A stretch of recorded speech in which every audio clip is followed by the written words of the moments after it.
Okay, good afternoon. Sorry for the delay. Let's start our lecture. Before that, about the tutorial registrations, I noticed that some of you still haven't registered for the tutorial. So, as I told you, on Tuesday, there are 4. Thank you. There are 4 additional tutorial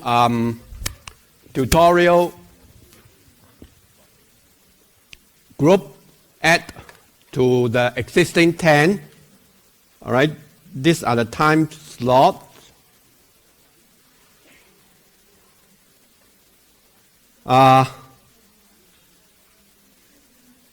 Okay. Monday 1 to 2. Monday 4 to 5, Tuesday 5 to 6, and Thursday 5 to 6. So these are the 4 additional tutorial groups. So for those who have not registered, you may join one of these. For those who are in the tutorial groups, that is before or after any of these ST2334 lectures, they are already full. And if you can, think about or consider transfer out of those very popular ones. I think there's 60. Think of it, a tutorial group of 60 of you. All right. So no, it's very difficult to ask questions. All right. So if you can, think about transfer out of those very large tutorial group and then join one of these new groups or some other groups which are relatively smaller. All right. So consider that. Send me an email or you come after the lecture and then I ask you to fill up if you have not registered. All right. So, okay. So, let me repeat it. It's the Monday 1 to 2, Monday 4 to 5, Tuesday 5 to 6, and Thursday 5 to 6.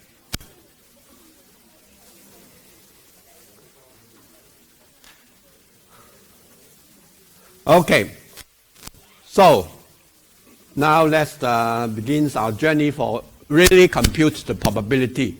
So we start with a sample space which is finite, all right, finite sample points, so that represent it. The sample points are represented by A1, A2 up to AK. That means that K sample points. All right. Then the probability of each sample points is equal to Pi. So that Pi is between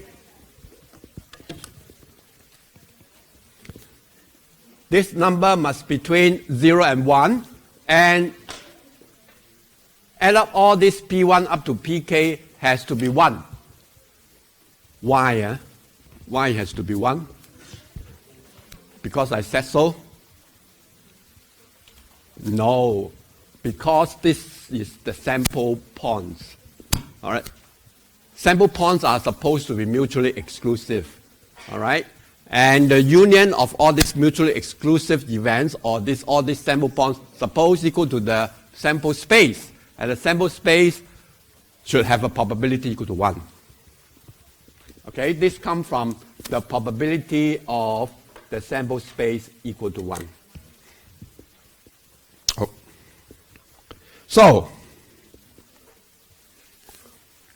okay, so for a particular event A, which consists of a subset of the sample space. So these are the sample points belongs to event A. Page 165. Okay, so these are the sample points in the event A, there are J1, J2 up to JR. All right. So the probability of event A basically is just add up all the probability corresponding to all these sample points in the event. So the event A has AJ1. So we get this probability of AJ1, probability of AJ2, and add up all this, then it's probability of A. So it's very simple. All right. So here is some example. So suppose I consider S, which is the sum of the numbers for toss a pair of dice. Okay, so these are the outcomes. Altogether, 36 of them. Here I want to emphasize one thing. Now, if you don't distinguish the two dice, when you throw it, you may see 1, 1. Both dice show you 1. Or you may see a 1, 2. All right? Now, but in fact, 1, 2, okay, can be, if you label the dice or color the die, all right, with different colors, then let's say one is red, the other is blue, then the red equal 1 and blue equal 2 is a different outcome when red equal to 2 and blue equal to 1. So that's why we use the order pair here to distinguish the outcomes. All right? It's a bit confusing. Why sometimes we consider the order, sometimes we do not. All right? So, in fact, in a few slides we will have the answers. Why we have to consider the order here. All right? Okay, so these are the possible outcomes. So, our event, okay, so this is not the sample space, but these are the outcomes of the experiment. And what we are interested in is the sum of the numbers. So these are the possible outcomes for this sum of the two dice. So it can be 2, can be 3, can be 4, up to 12. It cannot go beyond this set of numbers. It cannot be 13, cannot be 14. All right? So each of these sample points, each of these outcomes is 1 over 36. So this one gives us sum equal to 2. These two give us sum equal to 3. So in that case, we work out the probability, in fact, for 2, just 2, the sum equal to is 1 over 36, which is equivalent to getting a 1, 1. And probability of getting a sum equal to 3 means that you have the outcome of the experiment is 1, 2 or 2, 1. All right? So that will give you a sum equal to 3. So that's why it's 2 over 36. So we can work out all this, all right, easily. So if an event A consists of the sum being a 5, 7, 8, and 11, then we just have to get the probability of a 5 plus the probability of 7 plus probability of a 8 plus probability of 11. Add all this together. That will be the probability of event A, which is 17 over 36. Okay, here is another example. So this die is not fair. Remember, it is load, so it's not fair. So the even number is twice likely as an odd number. So a die, 1, 2, 3, 4, 5, 6. But they're not, it's not a fair die, so the outcome, getting an odd number, okay, an even number is twice likely as to get an odd number. All right, so if event E is a number less than 4, so in other words, E is a number which is equal to 5 or 6. Less than 4 does not include 4. So what is the probability of E? So if A is an even number and B is the number divisible by 3, then what is the probability of A intercept B and A union B? So now we are not told what is the probability of getting a 1, getting a 2, so we have to work it out. What we are told is this one. An even number is twice as likely as the odd number. So what we can do is to let, all right, probability of 1, let's say it is P, then probability of an even number is twice as likely as the odd number. So P plus 2P plus P plus 2P plus P plus 2P. So these are the probability of all these 6 sample points. And because probability of S equal to 1, therefore this has to add up equal to 1.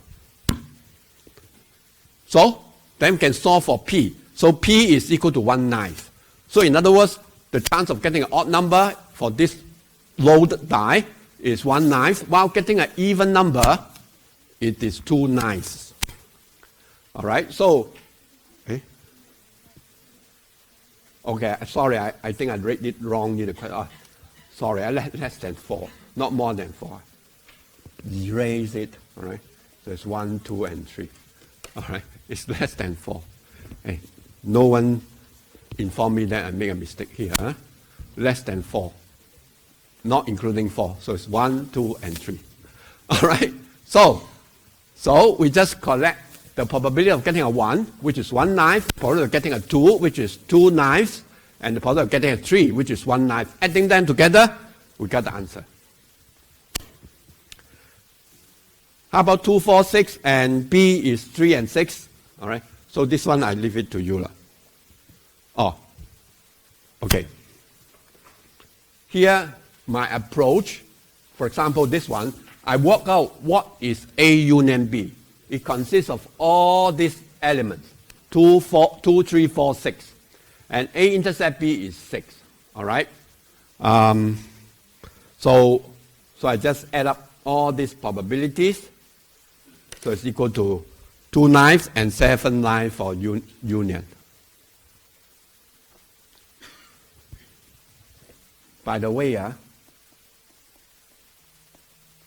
what can we say about these 2 probabilities?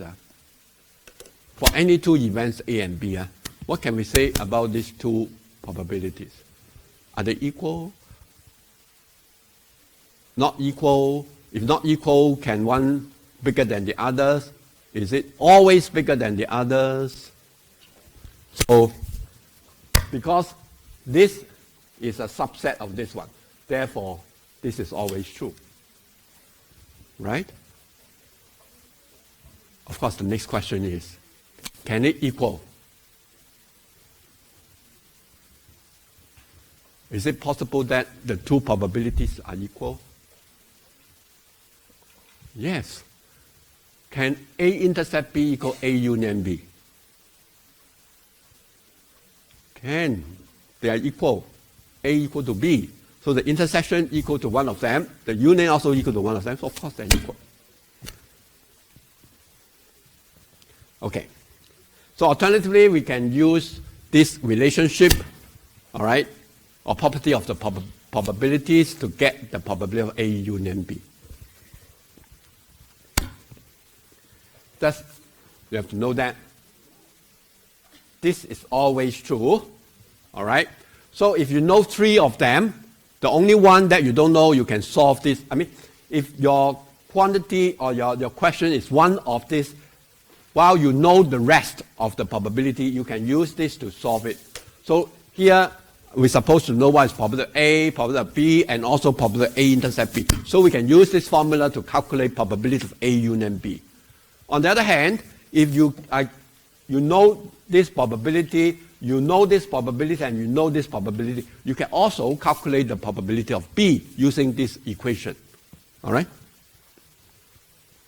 Okay. Now we have sample space, which has finite outcomes, finite sample points. Not only that, and they're equally likely outcomes. Each sample points are equally likely.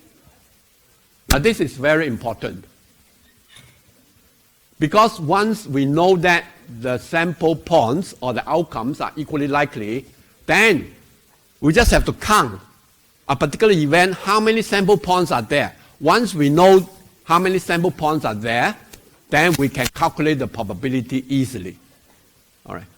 So to give an extreme example. Toss a die. There are 6 outcomes, 1, 2, 3, 4, 5, 6. So we assume that these are equally likely, a fair die. All right.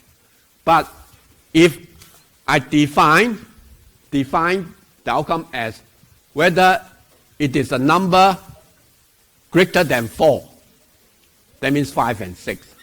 And the other outcome is 1, 2, 3, 4. So in that case, okay, let's put it this way. I just have two sample points. Win or lose. Win if I got 5 and 6. Lose if I got 1, 2, 3, 4.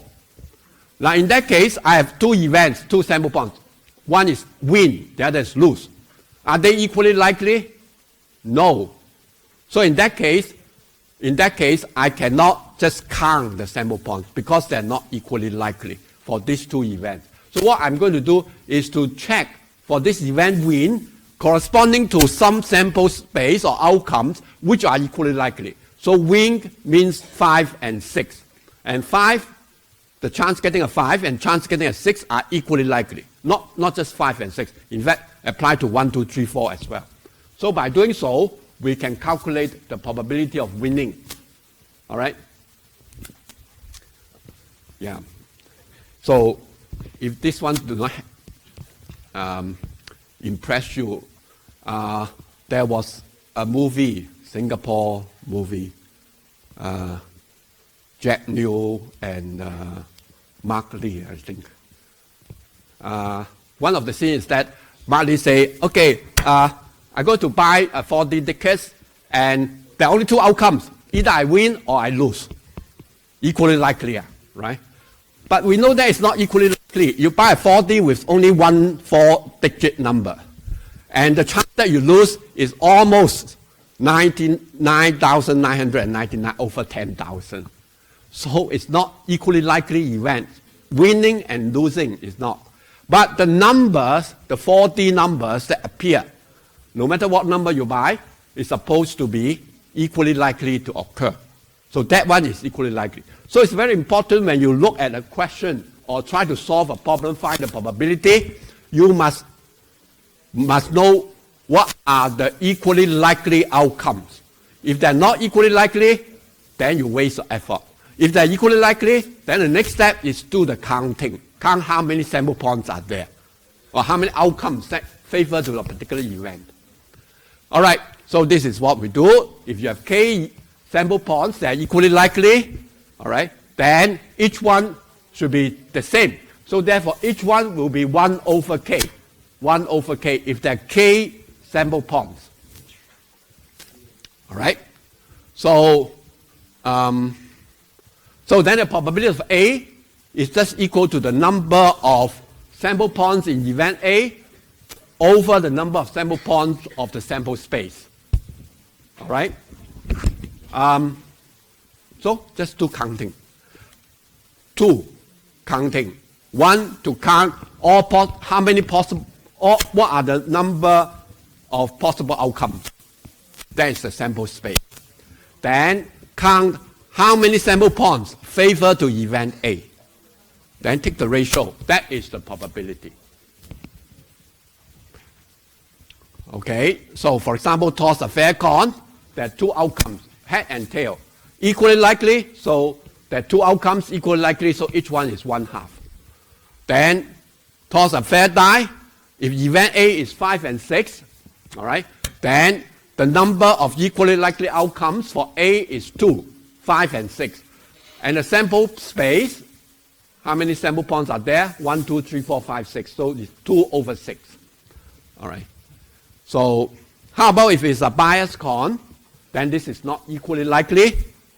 The probability of head is 2/3, while probability of tail is 1/3. All right, so that's not equally likely. So here's another example. We have a box containing 200 items. 200 items. Out of these 200 items, 50 of them are bolts and 150 of them are nuts. All right? Nuts is not the one that we eat. It is the one with the screw. Okay. It's just 2 different groups of objects. All right? So half of the bolts and half of the nuts are rust. All right? So in other words, 25 of them, 25 here are rust, and 75 of those are rust. So now, if we choose one item at random from this box, what is the chance that it is rust or it is a bolt? Now, it's important here that you must able to translate this English question into a probability statement. All right, so it's a probability of an item that picked up from this box is either rust or it is a bolt. Okay, so I let A be the item being rust, B be the item being bolt, and so we work out the probability A union B. That is the question. Or. So it's A union B. So apply the properties of probability is probability A plus probability B minus probability A intercept B. Okay, so now the question is, what is probability of A? So A is being rust.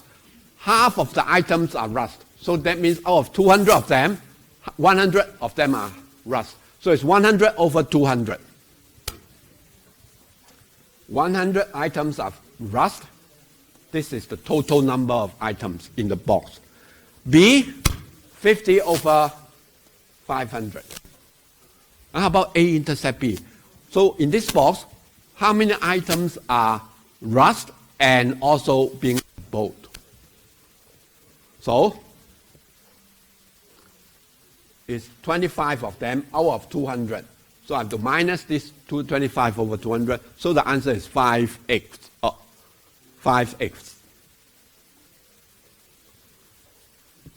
All right?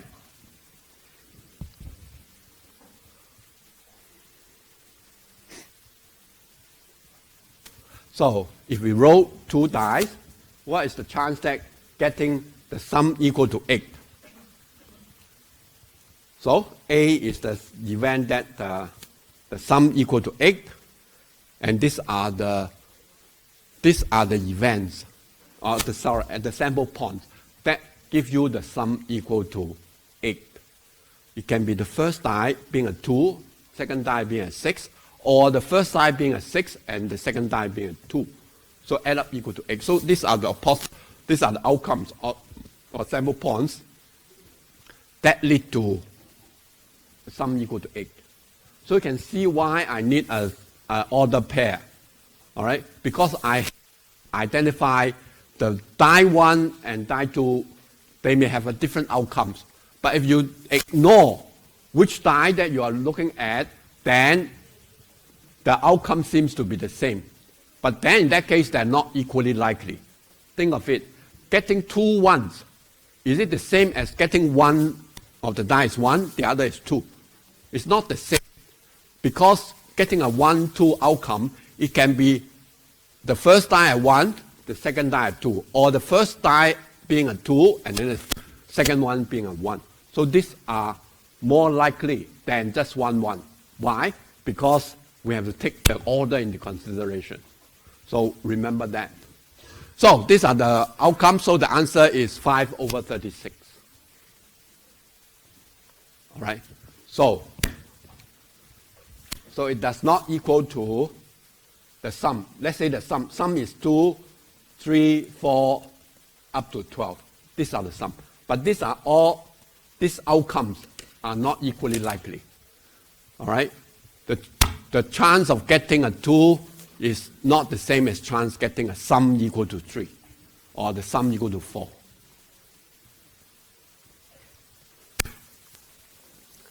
All right.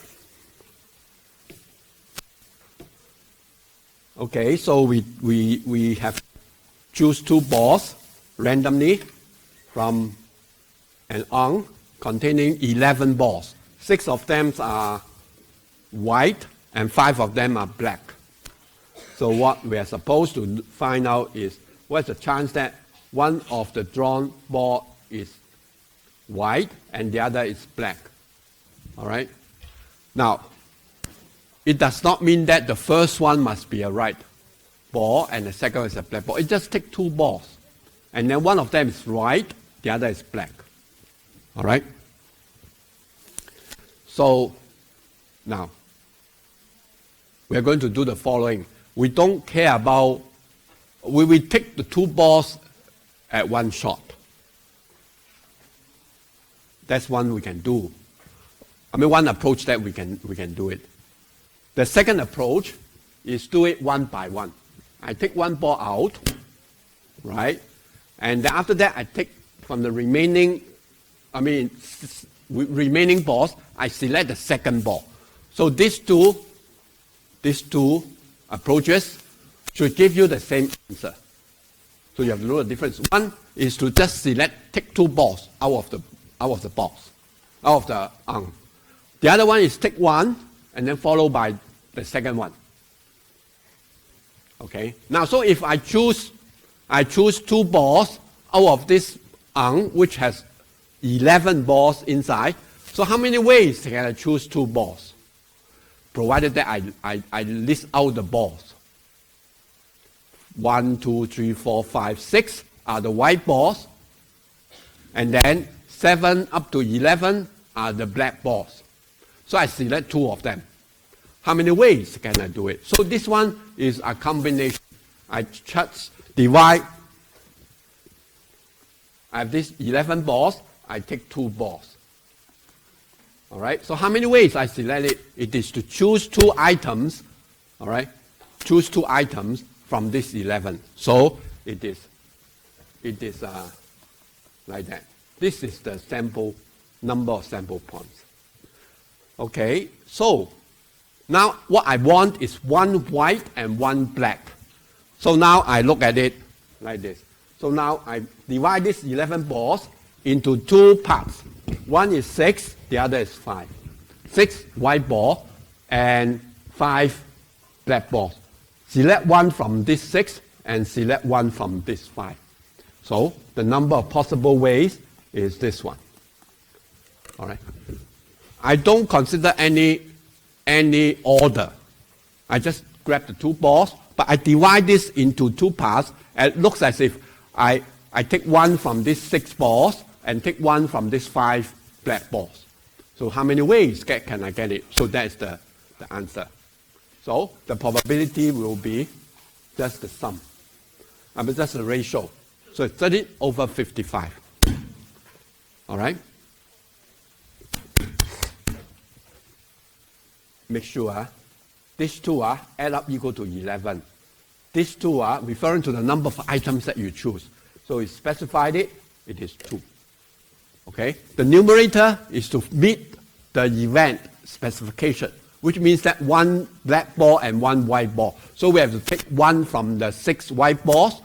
Each one that you choose, there are 5 ways that you can choose the black balls. So it is 6 times 5. All right? Now, how about if I consider the order of the balls? All right? So in that case, I consider the permutation because now I'm taking the order into consideration. So what are the possible number of ways that we can select 11 balls? All right? So it will be choose 2 out of 11. So there are altogether, the first one, I have 11 choices out of these 11 balls, and then multiply by, after I take one, remaining 10, I choose one. So altogether it's 110 possible choices. All right? Take into consideration okay, let's put it this way. Okay, in the previous discussion, let's say I select a ball 3 and a ball 7. 3 is a white ball and 7 is a black ball. So that is one way to choose. But now what I'm saying is the order is taken into consideration is that, okay, the first ball must be a 3, followed by the second ball is a 7, which is different from the first ball is a 7 and the second ball is a 3. So that one considered different because now we take into consideration the order. So that's why the sample space have altogether 11 times 10 number of permutation. So when you come to consider the number of permutation favor to A, all right, then you have to choose the first ball is a black ball or a white ball. Follow which one is 6, which one is 5? Yeah, okay, 6 white ball. Okay, so the first one, this is the first ball, is a white ball. Second one is a black ball. How many ways that we can choose it? 6, 1 times 5, 1. But can we have the first one is a black ball, then the second one is a white ball? This, okay, after you take it out, it becomes a 1 white and 1 black ball. So it still meets the requirement that we need 1 white and 1 black ball. But this is the first ball and this is the second ball. So choose 1 out of 5 and 6. Then what to do next? This will number of ways to give us 1 white and 1 black ball. But the white ball is the first one being chosen. This one is the number of ways to getting 1 white ball and 1 black ball. But the black ball comes first. Are they mutually exclusive? Yes. You cannot have the first one is a white and then the first one is a black. Okay, unless it's half-half. Otherwise, you add them up. So at the end, what is this? 11 times 10. So you will get back the same answer. You will get back the same answer. All right? So my point is, whether you consider the permutation or combination, if you do it right, if you understand it, it shouldn't make any difference. All right? But obviously, if you consider the order, that means you use permutation method, it's getting more complicated. So here, I just take 2 balls. All right? So I just consider taking 2 balls. I don't care which one comes first. I just grab 2 balls. My hand is big enough. The ball is small enough that I can get 2. All right?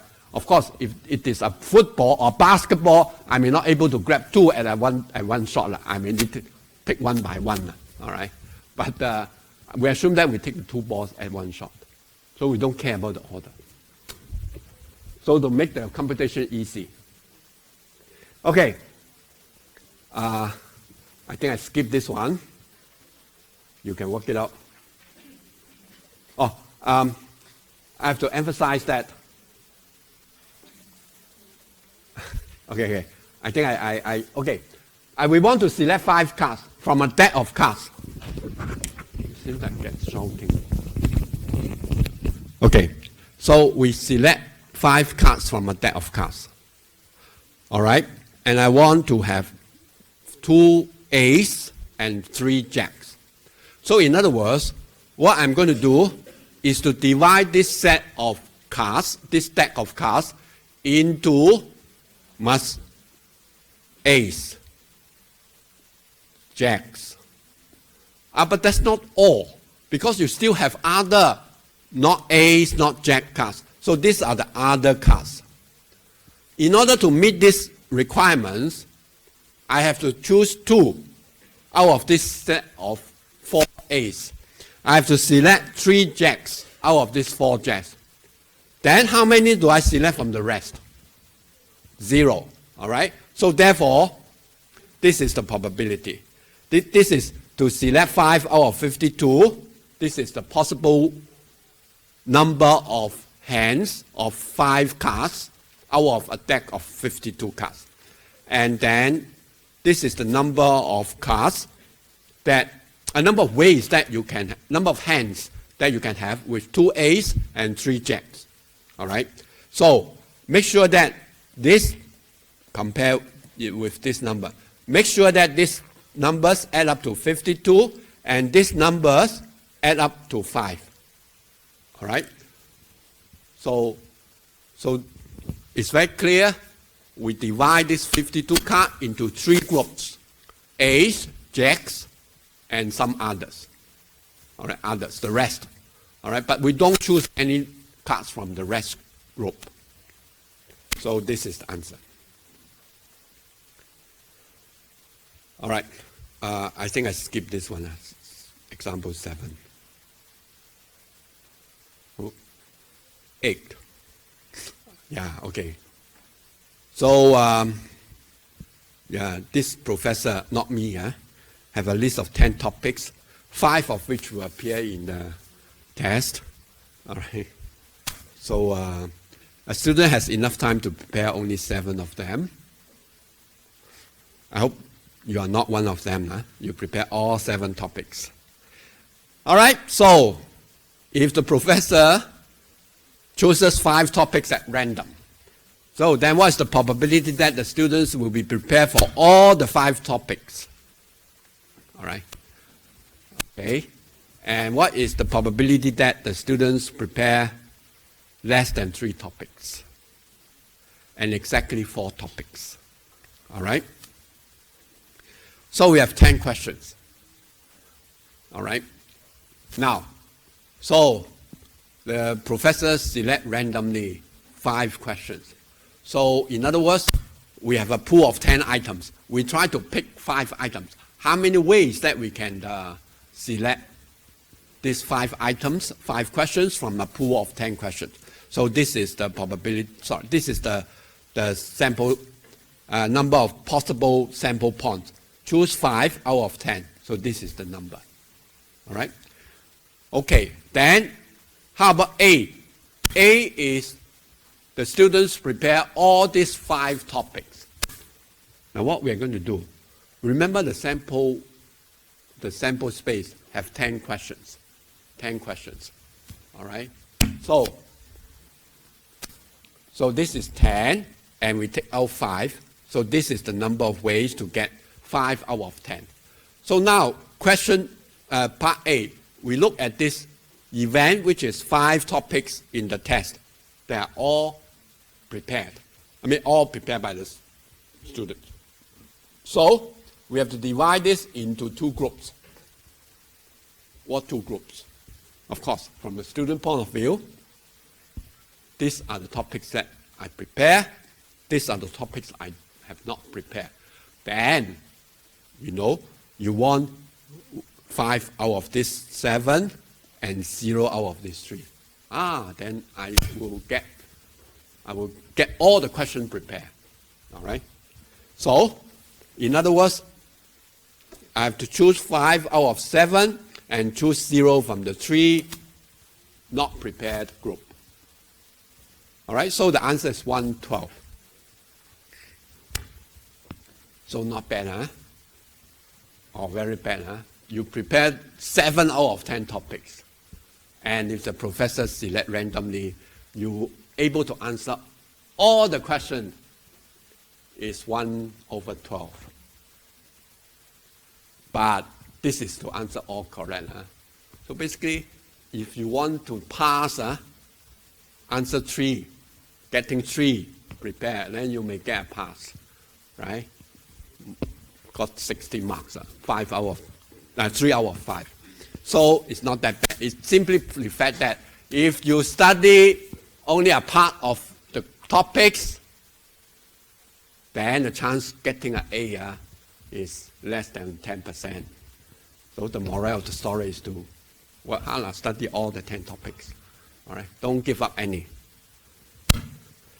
Okay, less than 3 topics, sort of like fail. What is the chance that fail? All right, if you prepare 7 topics out of 10 topics. So we work out. So this means that you have to choose, all right, you have to choose less than 3 topics of the test. So that means you may have to prepare 0, but it cannot be 0. Okay, what I mean is that you must take less than 3 topics, right? That you prepare less. So this one, you may consider taking 2, or taking 1, or taking 0. But you can only select 2 out of this one. You cannot select 1 questions from the 7 prepared questions. Why? Because you have already used up all the unprepared. The topics that you did not prepare appear in the test. So there are at least 2 questions that you prepare. It cannot be just 1 question. So my point is, sometimes you cannot apply blindly less than 3. So it's 2 and 1 can be 0. You have to think of the other conditions. There are only 3. In the other group, there are only 3. So you take all of them, you still have to fill up the remaining 2 questions from your prepared group. So it has to be 2. So forget about, you can only have 1 choice. Forget about 0. So it is to choose 2 out of the 7 that you prepare, and then 3 out of the 1 that you did not prepare.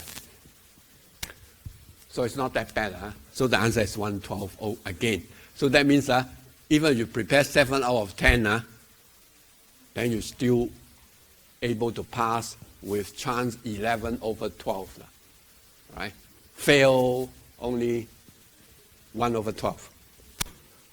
All right? Okay, 4 topics. Exactly 4 topics. So choose 4 out of 7. The remaining must from the group of 3. So the answer is 5 over 12. So not that bad. Almost half, close to half of the chance that you will get at least a B. All right, this is exactly 4 questions. So plus the one that you are so lucky, all the 5 questions are prepared, then you plus another 1 over 12, so it's 6 over 12. Not that bad, 7 questions, 7 topics out of 10 topics. But make sure that you prepare all. Okay, this question 9 is, okay. Because we have this, translate this. Okay, the question, information about the question is very straightforward. We have econ, we have chemistry. So an event E means that a student take the economics. C means that a student take chemistry. And this means that E intersects C. All right. So obviously the probability of taking an economic is 108 over 200. Because out of these 200 students, 108 of them taking economics. So it's 108 over 200 and so on. So what I want to discuss is how to translate this into a probability statement. Then we use the properties of the probabilities to evaluate based on the information of all this.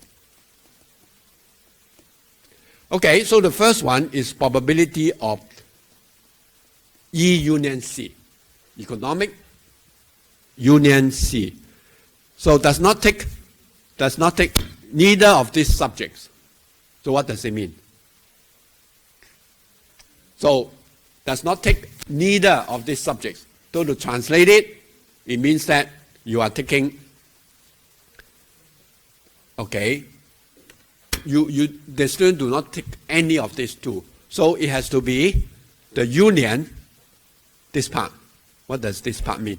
This part means that a student will take economics or chemistry or both.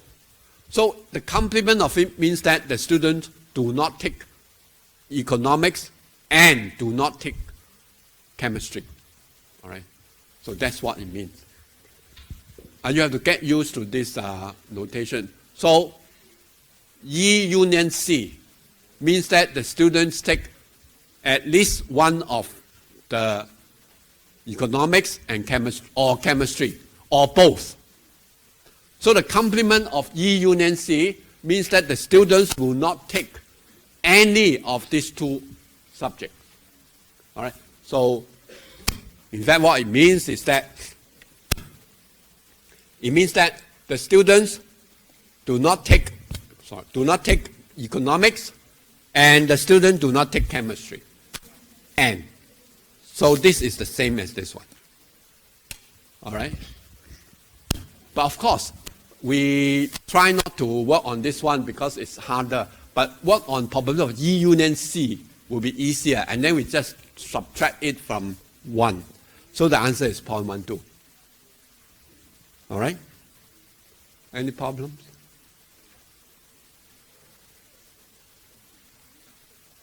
Okay. C. What is C? The student take chemistry. Take chemistry.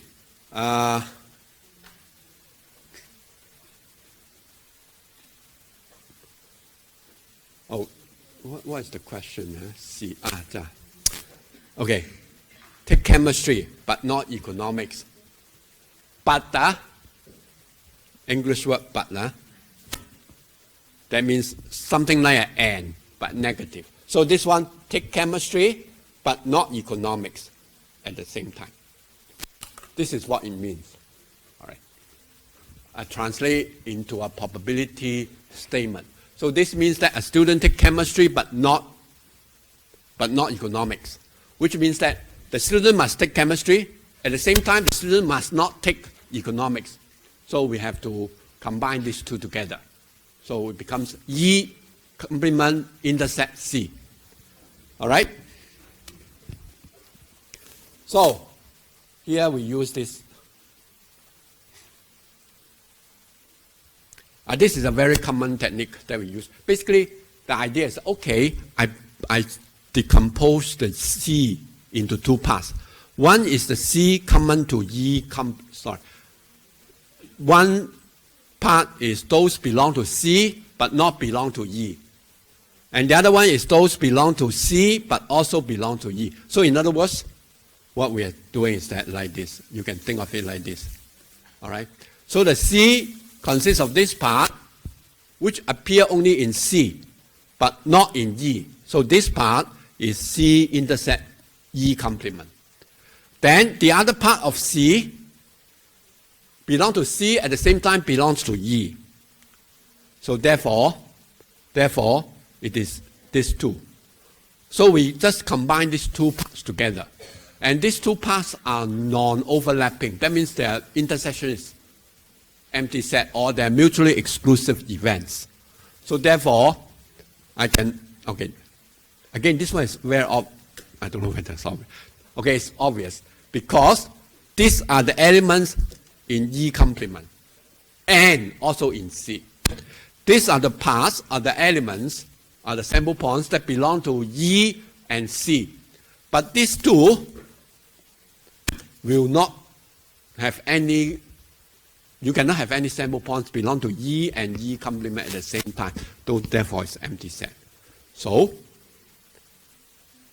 this one, you write it as a union of these two. So now it's the probability of this one plus probability of this one. So I set up an equation. With this one, I know it's given. This probability is given. And this one also given. Therefore, I can work out this probability. So it's, yeah, you start learning how to solve equations. The hard part is how to set up the equation. So here we set up an equation from probability of C equal to probability of E complement intersect C plus probability of E intersect C. And probability of C is given, probability of E intersect C also given, so we can work out the probability of E complement intersect C. Okay, conditional probability. This one, conditional probability is very, very useful. And of course, it's also a little bit confusing to some of you. All right? So what is it? So basically, we may have some partial information about what happened. Then, shall we modify our belief? Or sorry, not belief, but should I change the probability of a certain event? All right. After I have this information. So for example, I have two events, A and B. All right. They are not necessarily mutually exclusive or just any two events. All right. Okay, so I can talk about probability of A. All right. Nothing related to, we are not concerned about B. But what happens if we know that B has occurred? All right. Then what is the probability of A? So if I draw a Venn diagram, this one luckily I can draw a Venn diagram. So this is A. This is the sample space. So the probability of A basically is the proportion of sample points that falls compared with all the sample points in this sample space. Or you can think of it as the area of this A over area of S. All right? Now, I told you, okay, I know that, although I don't know whether A has occurred or not, but I know that B has occurred. So let's say B is here. If I tell you B has occurred, so what can you say about the probability of A? 0. Why 0? Because there's no common point of A and B. And now I said B has occurred. All right? So like, for example, I told you, okay, I want to know what is the chance getting a 3. So if I know nothing, the chance is 1 over 6. 3. I want that number 3. So it's 1 over 6. But now I tell you, the number that I obtain, I don't know what is it, but I know that it's an even number. No hope to get a 3. It's either 2, 4, or 6. All right? But on the other hand, if I tell you, the number that I got is an odd number. It's an odd number. So what is the chance getting a 3? It's still 1, 6? No. Why? Because it's an odd number. How many odd numbers are there? 1, 3, and 5. And out of these 3, only one number out of these 3 is a 3. So it's 1/3. So you can see that with some knowledge about what happened, sometimes our probability may not be the same. I mean, probability A may not be the same. So it's just like this. This is too extreme now. So what happens if it's like that? This is A, right? And this is B. All right? So what I'm saying is that, okay, now I know B has occurred. So basically, I just look at, instead of the sample space S, I just look at this part. Look at this part. What I'm looking at this event B, because it's occurred. It's occurred. So now I look at, within this B, what are the sample points that belong to A? So this is the part. This is the part common to A and common to B. So basically, I'm looking at this common to A and B within the B. So that is the probability or conditional probability of A given B. All right? We know that something, we know that B has occurred. So now instead of looking all possible sample points, now I just look at those sample points belong to B.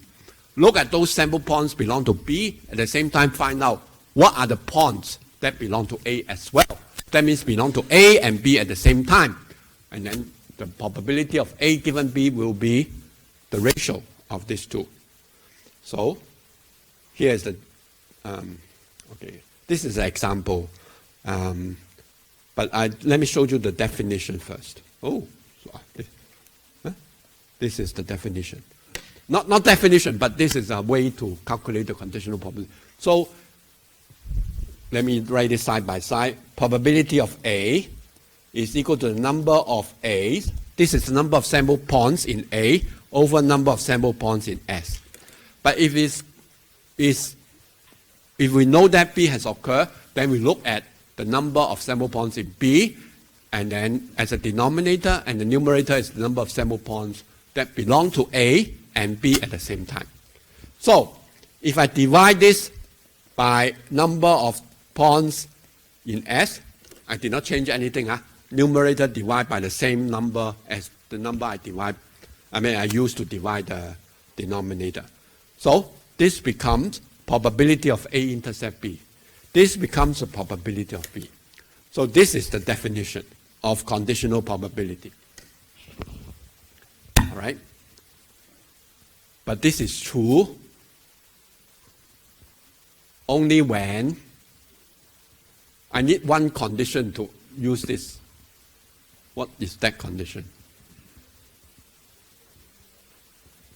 Remember, mathematicians always look at the denominator. It's a special consideration. If the denominator is 0, it's not defined. It's not defined. Right? You know that, right? You cannot have a denominator. 1 divided by 0 equal to what? Infinity, no such thing as infinity. Infinity is not a number.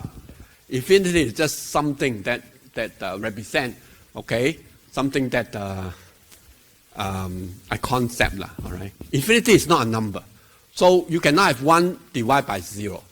So we have to exclude that. At the same time, it simply means that, think of it. If I tell you, okay, nothing has, okay, if I say B is a null event, that means it's an impossible event. So it does not make sense that you talk about condition on something that never happened. So that's why it's not defined. For a conditional probability of A, condition on something that never happened. That means probability of B is equal to 0. So no such thing. So remember, B, in order to use this formula, probability of B must be bigger than 0. Okay, so I'll go back to this illustrative example. What is it about? So, we're considering 2 dice. So these are the set of possible outcomes. Okay, so these are the, okay, A is the sum equal to 10, and B is the sum, sorry, not sum, but the first outcome is bigger than the second outcome. So you label it as first die and the second die, or one is the red, the other is blue. All right. So the outcome of the red die is bigger than the outcome of the blue die. Red and blue.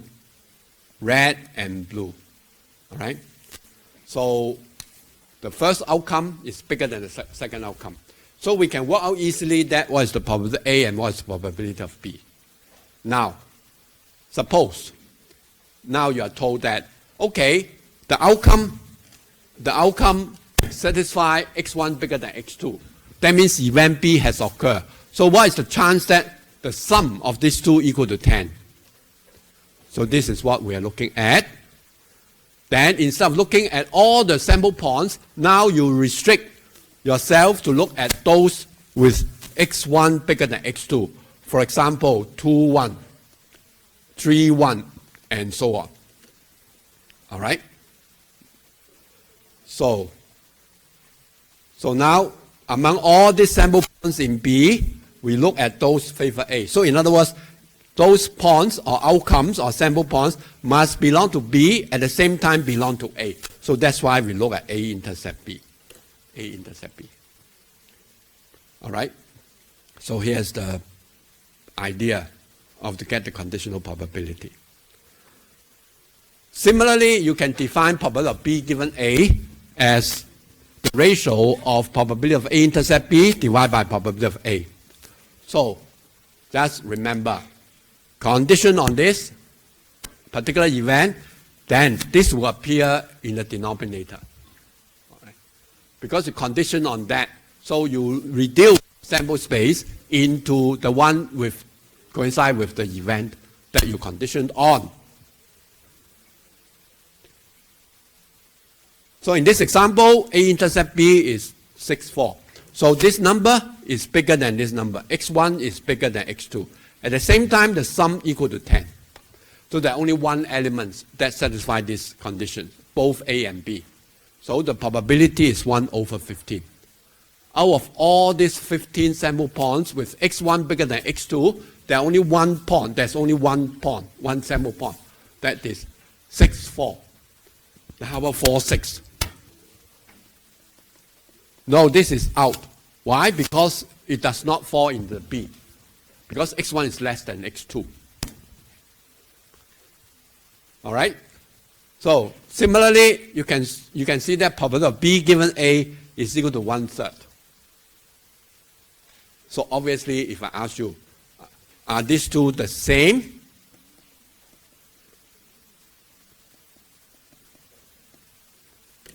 Are these two probabilities the same? And the answer is no. I don't have to, okay, when I say whether this is the same, whether these two are the same, if your answer is yes, then you have to prove it. All right? What I mean is that when you say yes, it's true, so the next question is whether it's true in general. You want to find out that.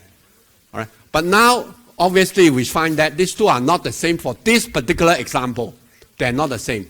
So if I ask whether these two in general are equal or not, so the answer is no, they're not equal, because I already find one example that these two probabilities, these two conditional probabilities are not the same.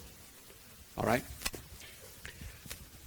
So it's very confusing, but you think of it, when you condition on A, try to work on something, it's different from you condition on B. So these two are not the same. Because the condition that you use, this one is conditioned on A. And this one is conditioned on B. All right? So if you check the definition, again, the numerator is the same, but the denominator is not the same. So therefore, these two conditional probabilities should not be the same. How about this?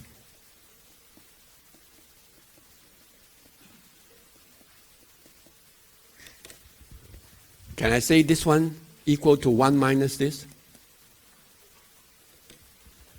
Oh, the other way around, okay? This one equal to 1 minus, is this correct?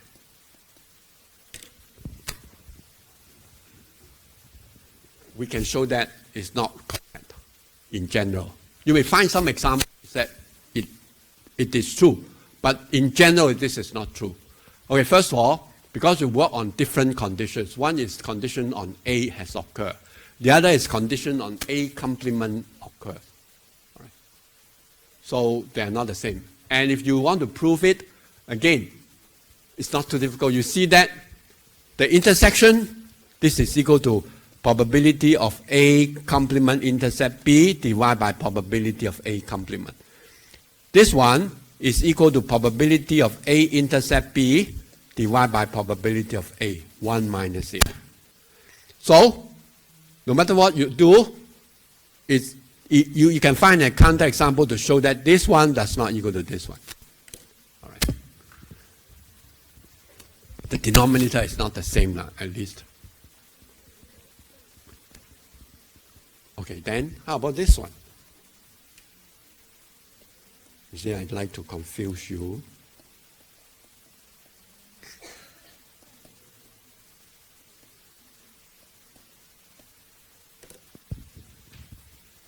And this is the same. Probability of A complement given B, condition on B, is it the same as 1 minus the probability of A, condition on B? Yes, this is correct. All right. Condition on B. So you can think of it like this. Now your sample space is not the original one. Everything is restricted to the B. So the first one is that, okay, now I look at the B. So what are those does not belong to A? So of course, it will equal to 1 minus probability of A given B. If I draw the picture, it will be like this. We start with S, A, all right? And then B. This is A and this is B. So now I throw away the rest. I just look at B. Look at B. So this is the part common to A and B. I take out this part. Take out this part. All right? And this part, what is this part? This part belongs to B. At the same time, belong to A complement. And these two together, put it, is the B. It's the B. All right? So therefore, this is true. Right? What this says is that, okay, given B, so now we look at only B only. So what is the chance you got an A complement? That means it's equal to this part, over the B, over the whole thing. All right? While this one is looking at this part over the B. All right? Over the B. This part and compare with the B. So the two together is equal to the B. So it's equal to 1 minus. And of course, you can prove it mathematically. Okay, so here's formal definition that we mentioned. Right. Remember, you need this one. The denominator must be different from 0. So for fixed A, so this is just a probability of an event B, but condition on A, which is supposed to occur. So compare with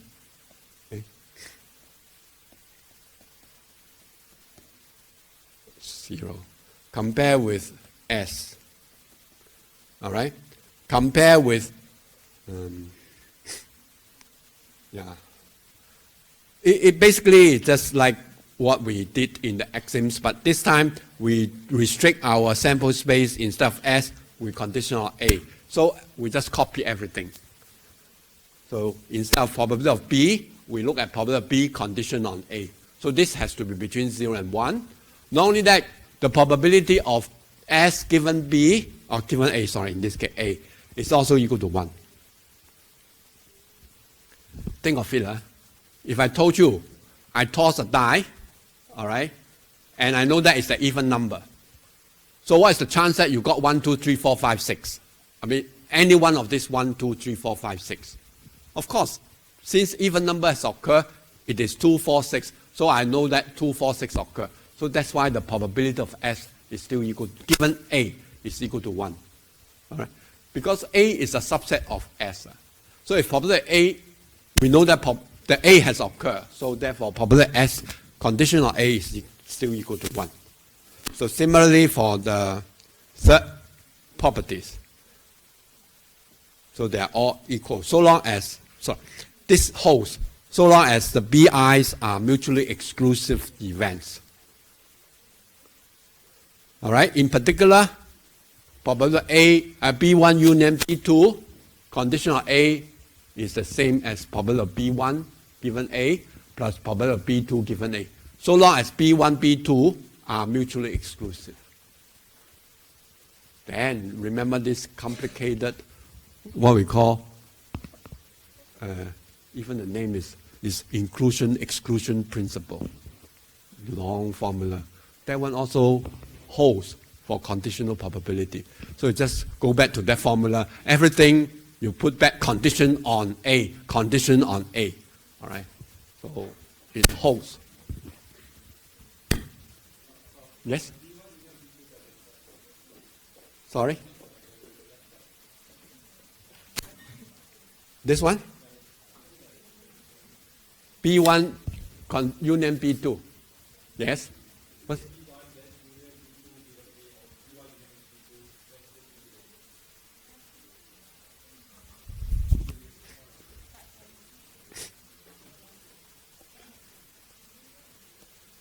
Condition A, union B2, condition A. Is that your question? Why you write it like that? We're talking about event, all right? B1 union B2 is an event, and condition on this another event A has occurred. We don't have B1 condition here. What does that mean? We don't have it. We only have probability of B1 condition on A. All right? So, no, we don't worry about this one. We don't have this part. It's basically you look at B1 union B2. But it's not just ordinary B1 given union B2. But we consider condition on this event A. What is the probability of it? We're looking at the probability. It does not make sense. That's why B1 union B2 given A. All right. All right. It's only the probability that we are talking about. Okay. Example 1. We roll 2 dice. And we know that the first die is a 3. What is the chance that the sum of the die is 8? So as I said, we have to translate this question into a probability statement. But before that, you have to define your events. So what are the events? The event A is that the first die is a 3. All right, so this is the event. I write it in a mathematical form. It is an ordered pair. with the first one is a 3. The second one is any numbers taken from 1, 2, 3, 4, 5, 6. Strictly speaking, this is not very good way to present it. Y must be an integer. I should write y is y.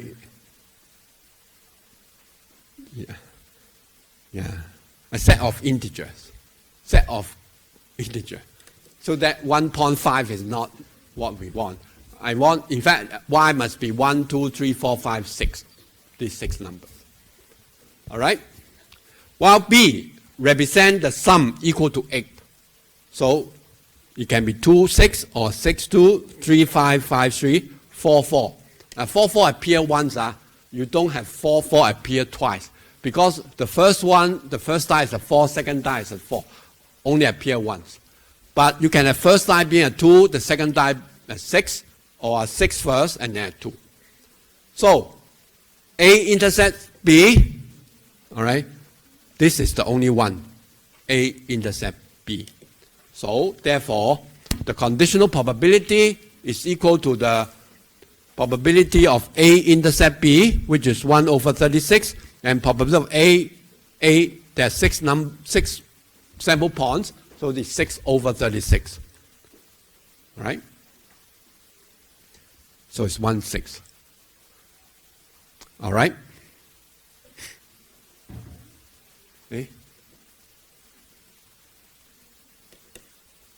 Okay. Another example. This time, unbalanced die. That means it's not fair. And these are the probabilities corresponding to all these 6 numbers. All right?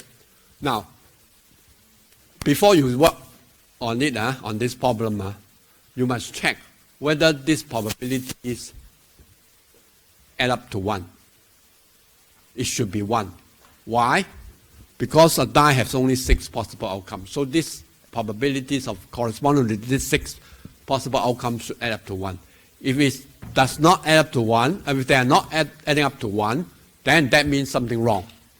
Either this die has more than 6 outcomes, or something wrong with these probabilities. Okay, so they are adding to 1. So if the number obtained is even, what is the chance that it is a 6? So, what is the probability that a number obtained is a perfect square number, given that a number greater than 3 has obtained? All right? So, this is my A, which is referring to even numbers, and B is a 6. All right? So, the probability of getting an A is probability of getting a 2, probability of getting a 6, a 4, probability of getting a 6. So, it's 7 over 12. And getting a 6, the probability is 1/3. So the conditional probability of B given A is 4/7. So in other words, if you know that the number is an even number, the chance of getting a 6 is 4 over 7. It's more than half. More than half.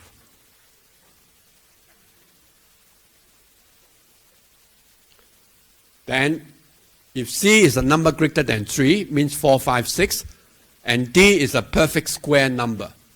Perfect square means 1 square, 2 square, or 3 square, and so on. But for this example, we will not go beyond that. We only have 1 and 4. So a perfect square in this example referring to 1 and 4. So the intersection, the common sample point is 4. So probability of C is 2/3. Probability of C intercept D is equal probability of 4. Remember, we're working on unbalanced dies. So this is not 1/6. You have to go back to the question to check. All right, probability of a 4. This is 4. It's 1/6. But if other numbers is not 1/6, for example 6, the chance is 1/3. So what I'm say what I said is that, okay, don't assume that it is 1/6. You have to go back to check what probabilities are given to you. But it turns out that probability of 3, 4, and 5, they are all 1/6. But not probability of getting a 1, 2, or 6. They are not 1/6. All right, so it's 1/6 for the intersection, and then divide by probability, so it's one quarter. All right. So in other words, the chance of getting a perfect square, if you know that the number is greater than 4, all right, greater than 3, then the chance is one quarter. Okay. This one is really simple, but again, it tests our understanding.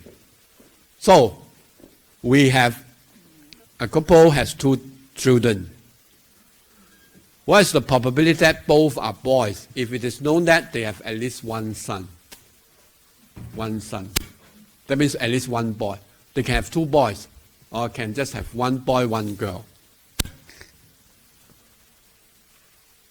Okay? So, now this is important. It's equally likely to have a boy or a girl. All right? How to represent the outcome? So, it will be boy and boy, boy and girl, or girl, girl. Right? Right? Any other outcomes? Here, I don't use a bracket. It means that I don't care about the order. So that is a set. The first one is a set with 2 boys. The second one is a set with 1 boy, 1 girl. The third one is a set with 2 girls. All right? So these are what you see. But they're not equally likely, because 1 boy and 1 girl can be a boy, first one is a boy, followed by a girl. Or first one is a girl, followed by a boy. All right? So in that case, the order is important. That's why we shouldn't use this one. We should consider boy, boy, boy, girl. That means the boy is the first child, and then followed by GB and GG, girl, girl. These 4 outcomes are equally likely. So in other words, it's a higher chance to get 1 boy and 1 girl. All right? So now, what we are asked is that, okay, if we know that the first one is a boy, what's the chance that we have at least, what's the question again? Yeah, okay, what is the chance that both are boys? If we know that at least one of them is a boy. So, E are both boys. That means referring to these sample points. And then F, at least 1 son, means that it is this one, at least 1 son. 2 sons, 1 son, and 1 son, but not this one. So, this is the sample points, and they are equally likely. Remember, you need to be equally likely. So the hard part is, how do I know that whether it's equally likely or not? So sometimes, all right, like in this case, BG and GB, basically it's just 1 boy, 1 girl. But it referring to boy first, girl second, or girl first and then boy second. So there are 2 different outcomes. All right, so the intersection, this is a subset of F, so hence it is 1/3. So the answer is 1/3. All right? Okay.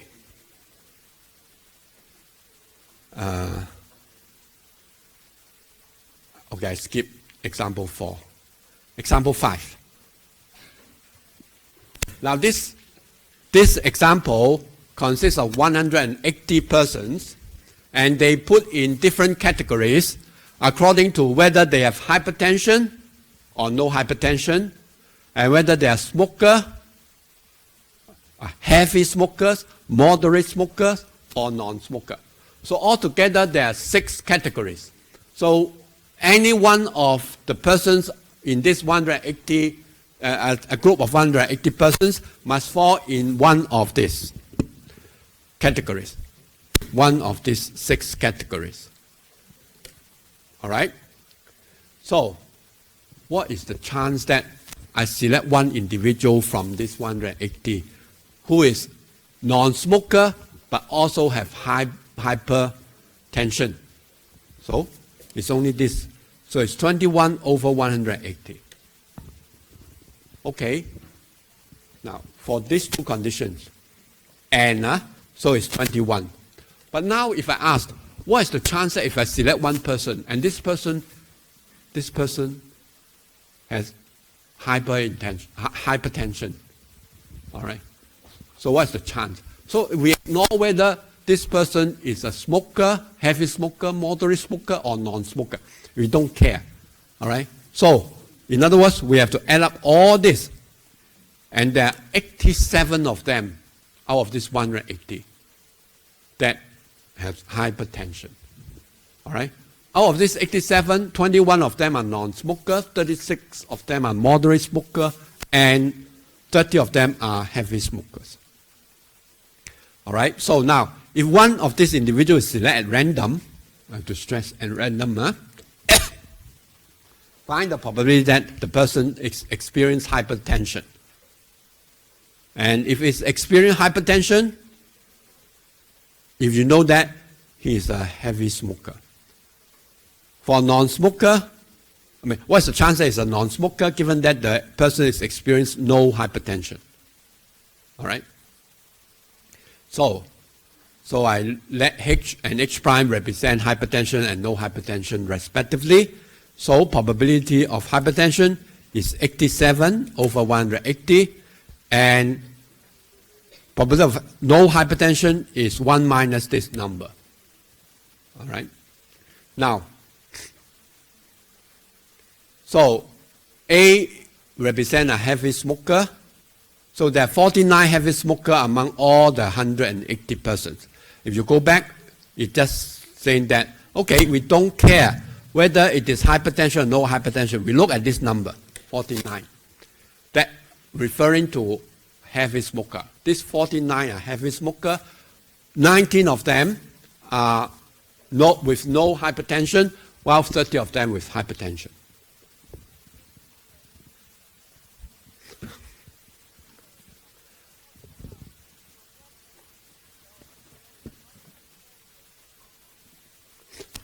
Okay, so A denotes the event that a select person is a heavy smoker. So it's 49 over 180, and the intersection of a heavy smoker and hypertension. So it's 30 of them. All right? So the probability of H given A will be the intersection probability divided by probability A. So it's 30 over 49. So it's almost 0.6, almost 60%. All right? Now, let's go back into the first one. The first one is, all right, 87 over 180. Probability of H is 87 over 180. All right.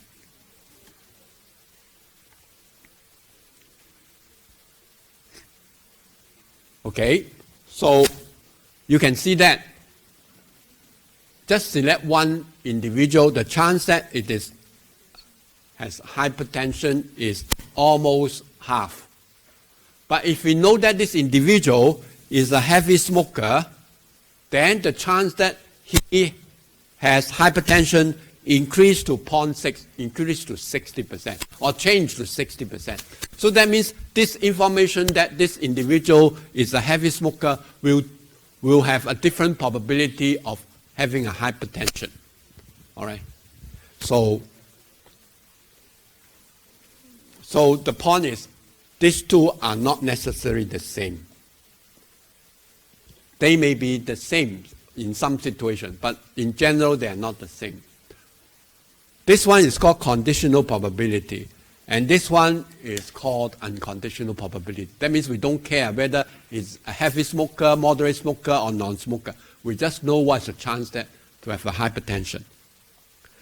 All right, finally, so we work on probability. If it's from a non-hypertension group, what is the chance that it's a moderate smoker? Oh, sorry, non-smoker. Non-smoker. So the chance is 16/31. It's close to half. What's the chance that it is a non-smoker? That means we don't care whether it's hypertension or non-hypertension. So we go back to check what is this probability. It's 62. No smoker. So 69/180.